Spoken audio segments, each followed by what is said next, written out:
Y quizá también por eso ocurrió que, antes de que los últimos ecos del carrillón se hubieran hundido en el silencio, muchos de los concurrentes tuvieron tiempo para advertir la presencia de una figura enmascarada que hasta entonces no había llamado la atención de nadie.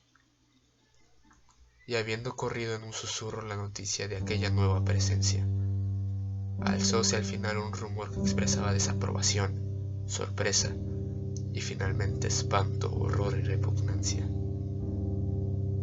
En una asamblea de fantasmas como la que acabo de describir, es de imaginar que una aparición ordinaria no hubiera provocado semejante conmoción. El desenfreno de aquella mascarada no tenía límites, pero la figura en cuestión lo ultrapasaba e iba incluso más allá de lo que el liberal criterio del príncipe toleraba. En el corazón de los más temerarios hay cuerdas que no pueden tocarse sin emoción.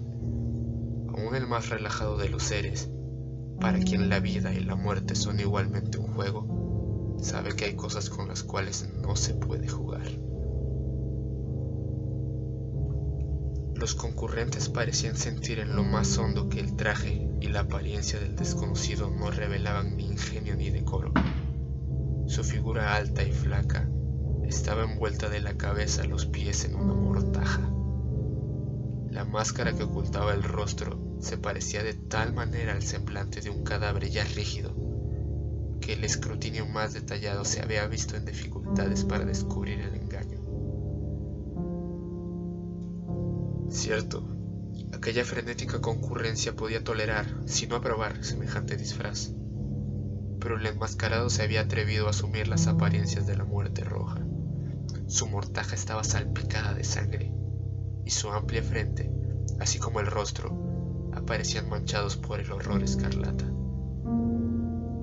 Cuando los ojos del príncipe Próspero cayeron sobre la espectral imagen, que ahora con un movimiento lento y solemne, como para dar relieve a su papel, se paseaba entre los bailarines, convulsionóse en el primer momento con un estremecimiento de terror o de disgusto, pero inmediatamente su frente enrojeció de rabia. ¿Quién se atreve?, preguntó con voz ronca a los cortesanos que lo rodeaban.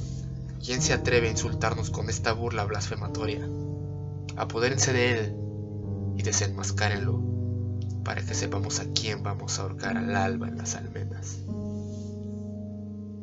Al pronunciar estas palabras, el príncipe Próspero se hallaba en el aposento del este, el aposento azul. Sus acentos resonaron alta y claramente en las 7 estancias, pues el príncipe era hombre temerario y robusto, y la música acababa de cesar en una señal de su mano. Con un grupo de pálidos cortesanos a su lado, hallábase el príncipe en el aposento azul. Apenas hubo hablado, los presentes hicieron un movimiento en dirección al intruso, quien, en ese instante, se hallaba a su alcance, y se acercaba al príncipe con paso sereno y cuidadoso. Mas la indecible presión que la insana apariencia de enmascarado había producido en los cortesanos impidió que nadie alzara la mano para detenerlo, y así, sin impedimentos, pasó éste a 1 metro del príncipe, y mientras la vasta concurrencia retrocedía en un solo impulso hasta pegarse a las paredes, siguió andando ininterrumpidamente, pero con el mismo y solemne paso que desde el principio lo había distinguido. Y de la cámara azul pasó a la púrpura, de la púrpura a la verde, de la verde a la anaranjada, desde esta a la blanca y de allí a la violeta, antes de que nadie se hubiera decidido a detenerlo. Mas entonces el príncipe Próspero, enloquecido por la ira y la vergüenza de su momentánea cobardía, se lanzó a la carrera a través de los 6 aposentos sin que nadie lo siguiera por el mortal terror que a todos paralizaba. Puñal en mano, acercóse impetuosamente hasta llegar a 3 o 4 pasos de la figura, que seguía alejándose, cuando ésta, al alcanzar el extremo del aposento de terciopelo, se volvió de golpe y se enfrentó a su perseguidor.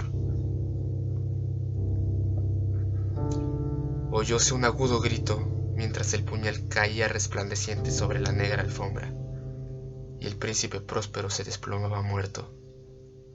Poseídos por el terrible coraje de la desesperación, numerosas máscaras se lanzaron al aposento negro, pero al apoderarse del desconocido, cuya alta figura permanecía erecta e inmóvil a la sombra del reloj de ébano, retrocedieron con inexpresable horror al descubrir que el sudario y la máscara cadavérica que con tanta rudeza habían aferrado no contenían ninguna figura tangible.